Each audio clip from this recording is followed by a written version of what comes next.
bonjour à tous. Je viens d'arriver là à Anne-à-Lavour, RN1. C'est la route d'Empêche. Sauf qu'aujourd'hui, je ne vais pas aller à Empêche. Mais on va poursuivre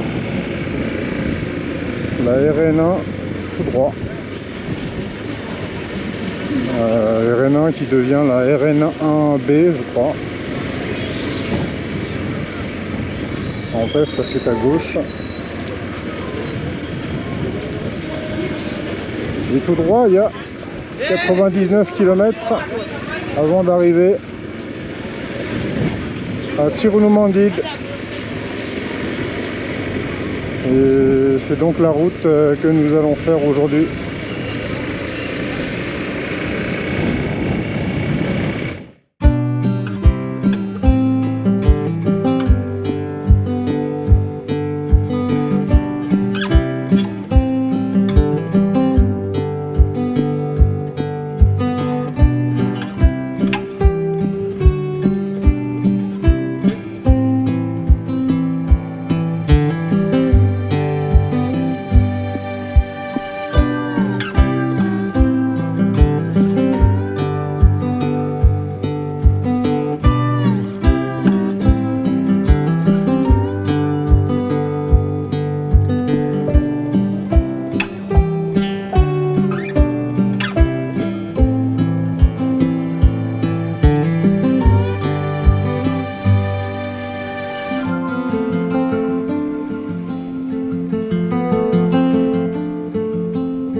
Tungahau Diananu Ruka Ni takula kawe Oh, oh, oh Nefianau Totsimba Nanguraka Anga hakusa Ifala Mahitano tukua vale Ire tu masukumi Bon, là je fais un petit stop, on passe sur la rivière Sakai. Par contre, visiblement, le pont a dû voler. Parce qu'on a un pont provisoire qui a été installé.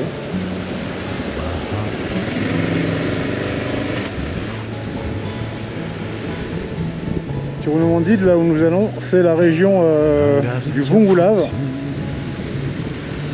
Je vais me mettre un petit peu plus loin pour mieux voir les petits remous. Vous voyez, Bongulave. Bienvenue, Tongasso.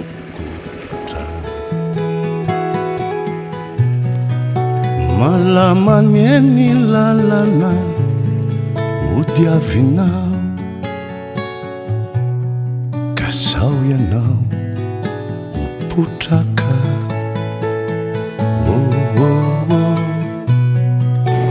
Malamanieni lalana udiavinao kasao ianao uputraka. Voilà, nous traversons la commune d'Ankadnunch Sakai.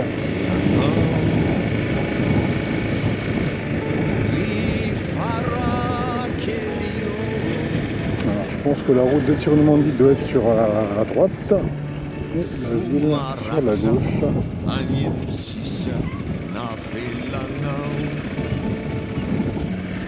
Et tout ce qui vole dans mon casque là, je me suis tapé une libellule, désolé petite libellule. C'est plein de libellules en fait sur les routes ici, on sent qu'il y a moins de pesticides. Les insectes ne sont pas tous dégommés. Faizahu hanarakano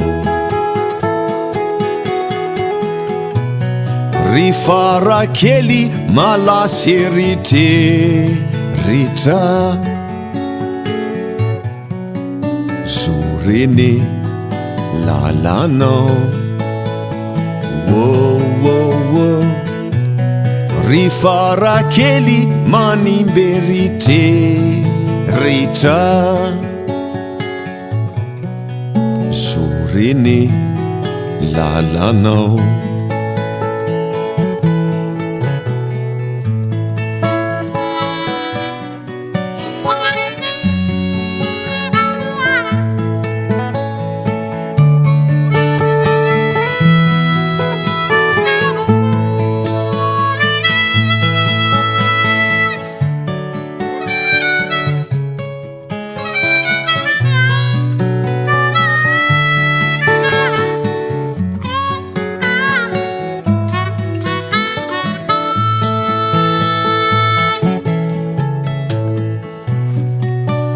Nefianau samie pite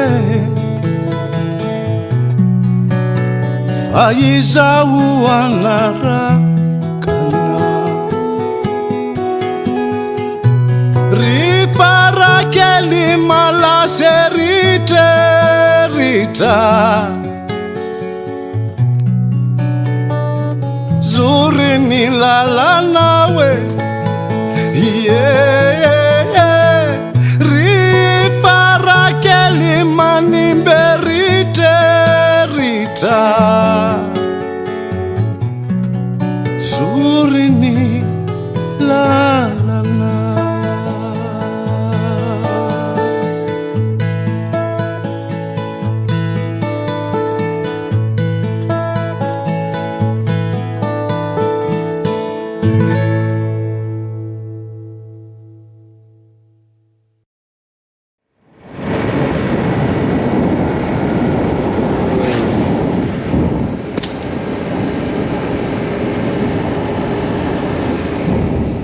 Nous voici arrivés à Tirunamandide sur cette belle route comme vous l'aurez vu. Je crois qu'on est sur une des plus belles routes de Madagascar en termes de chaussée, mais nous avons également de très beaux paysages. Dans mon souvenir, lorsque j'étais venu la première fois, c'était beaucoup plus sec. J'ai dû venir à la saison sèche évidemment. Là on est en saison des pluies, donc tout est vert. C'est colline au départ et ensuite nous arrivons sur un plateau. Je ne sais pas si c'est comment s'appelle le plateau dans cette région du Bongolab. C'est très champêtre et puis on a vraiment cette impression de retour à Madagascar dans le passé dès qu'on est sur une nationale qui finit en cul-de-sac comme ça, qui est très peu empruntée, il y a très peu de trafic. Ce sont mes endroits préférés de Madagascar, là où ça finit en cul-de-sac, ou bien il faut prendre des pistes, ou bien c'est en tout cas compliqué. Ce ne sont pas des grands axes, c'est plus reculé, tranquille, sauvage.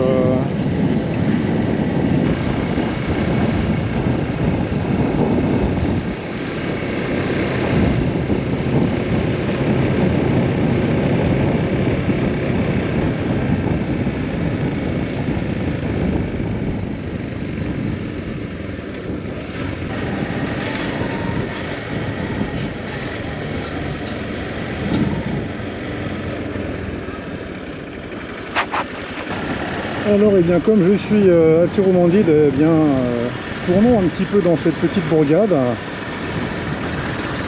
Ça me rappelle la dernière fois où je suis allé à Ambatondjazak. C'est pareil, on a une très belle route et puis elle s'arrête à Ambatondjazak. C'est-à-dire en Ambatondjazak, on a quand même une piste qui fait le tour du lac Alotch qu'on peut emprunter en 4x4 et en moto.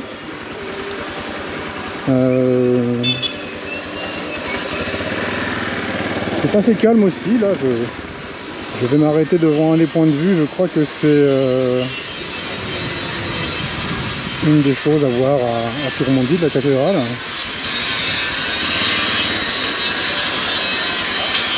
Cathédrale Notre-Dame du Bon Remède. Bon, on va tourner du côté. Hein. Des Votaves. Tout ce qui est citrouille. Après, je suis pas super fort, on va appeler ça les cucurbitacées, je crois. Magnifique 403 bâché. Magnifique tracteur vintage. Alors, je sais pas si vous avez remarqué sur la route, mais il y a pas mal d'endroits très cultivés. Il y a des champs de maïs. Je pense qu'ici, on est dans une région aussi très agricole. Je connais vraiment pas du tout.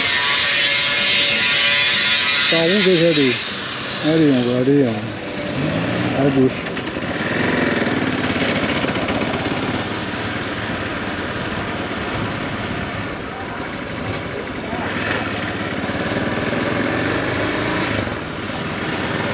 Je pense que je suis sur un axe principal là. Oui, donc je reviens à ces petites bourgades. Je pense que ça vaudrait la peine un jour de faire un petit sujet sur les petites villes, les préfectures et sous-préfectures de régions comme Yarnarive sur la route d'Ampef ou même Faratiu, Swabinanjin, Tanitas. Vous voyez, on est tout de suite dans la campagne là. La ville est encore très peu étendue. Il faut savoir qu'ici on a une route qui continue, une piste qui va jusqu'à Maintran sur le canal du Mozambique à l'ouest. Et on se trouve quelque part entre Majinga et Morundava en fait, quand on regarde ça sur une carte. Il me semble aussi qu'il y a un très grand marché aux zébus à Tirumandide. Et on a vu pas mal de petits troupeaux de zébus sur la route. Alors, je ne sais pas où ils se trouvent. Si vous venez ici, eh bien, j'ai remarqué en faisant une petite recherche avant qu'il y avait quelques hôtels, de quoi pouvoir donc dormir et manger. On peut venir ici passer une nuit. Et par exemple aller voir ce fameux marché aux zébus. Déambuler dans la ville parce que là ça m'a l'air vraiment ultra tranquille.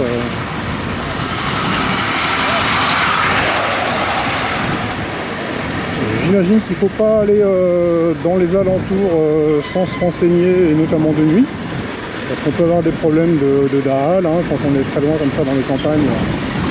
sont pas très loin des villes. Mais en général, c'est pas les touristes qui les intéressent, ce sont les zébus. En général, ce sont à la base des voleurs de zébus. C'est une tradition d'ailleurs. Et certaines ethnies, pour passer l'âge adulte, il faut voler un zébu.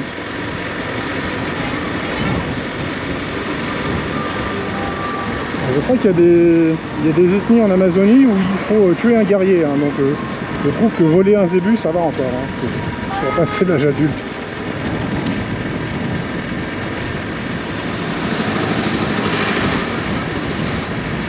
Bon, j'imagine que je vais traverser la ville comme ça, vu que je vois une station essence au bout. Ce qui est bien, je vais pouvoir faire le plein là. C'est toujours mieux de rouler avec le réservoir plein, on sait jamais.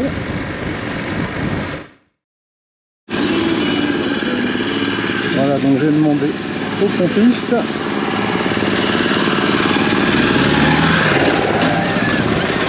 Et effectivement, c'est la route de Maintran là.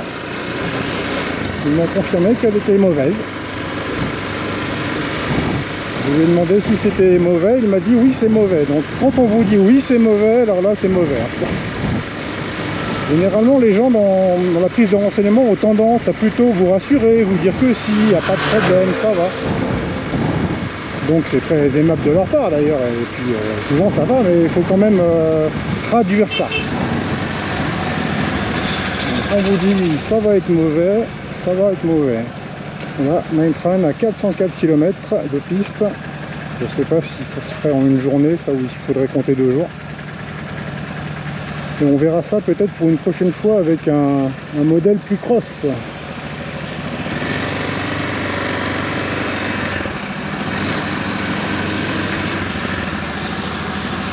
Salam à tout le monde. Ça va? Si, je vois au papier.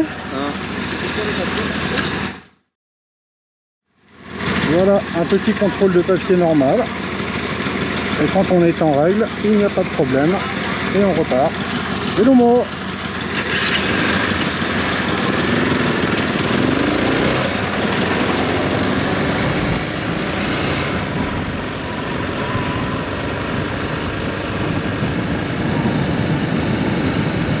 Ça c'est le truc de base, hein. Quand vous venez ici, ne vous amusez pas à ne pas être en règle, à vous dire c'est pas grave, on fait ce qu'on veut. Non, non, non, non. On est en règle, on a tous ses papiers.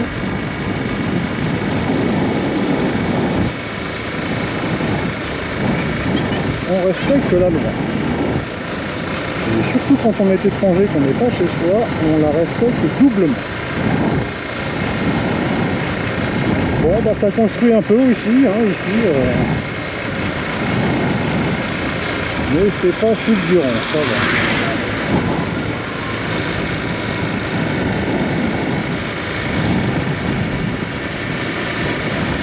Et ben c'est un petit bled tout à fait charmant, avec ses cyclos.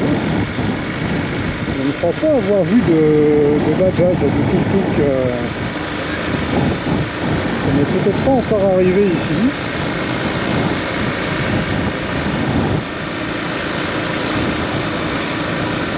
Ah, le cyclo c'est quand même une super invention, hein. Ça existait en France, ça, hein.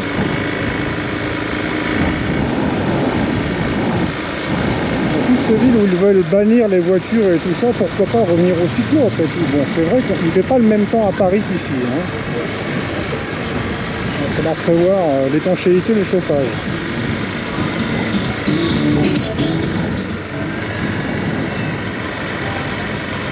Allez, moi je vais continuer encore un petit peu là.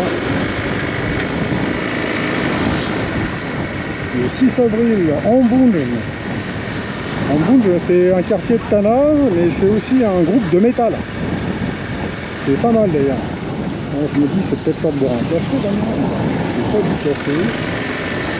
Il me semble que j'avais mangé là la première fois. Ce petit hôtel là. Société Générale. Bon bah voilà, il y a des stations essence, il y a des banques. J'ai pas vu, mais je pense qu'il y a des pharmacies, donc il y a à peu près tout ce qu'il faut. Alors là c'est le coin des banques, la BNI. Le coin des meubles.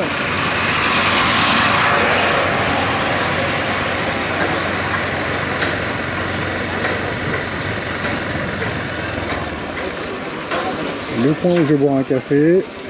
Parfait.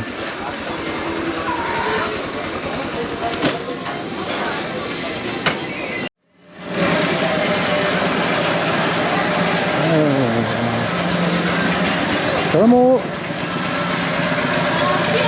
Nescafé, ve? What's café?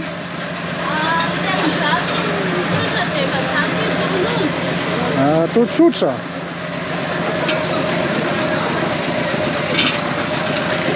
وتشيل من اكل؟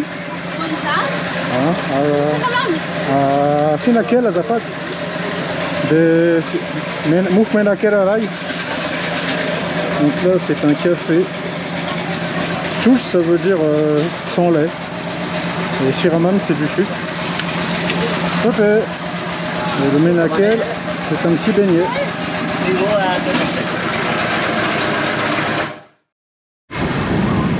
Voilà pour ce petit tour sur le Mandid.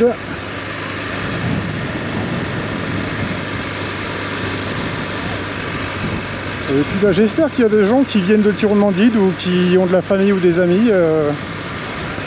Comme d'habitude, j'espère que ça leur a fait plaisir de revoir un peu leur région. Et,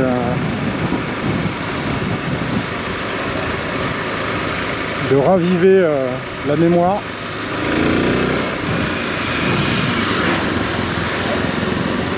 Je vais prendre la route inverse, donc je ne vais pas refilmer dans l'autre sens.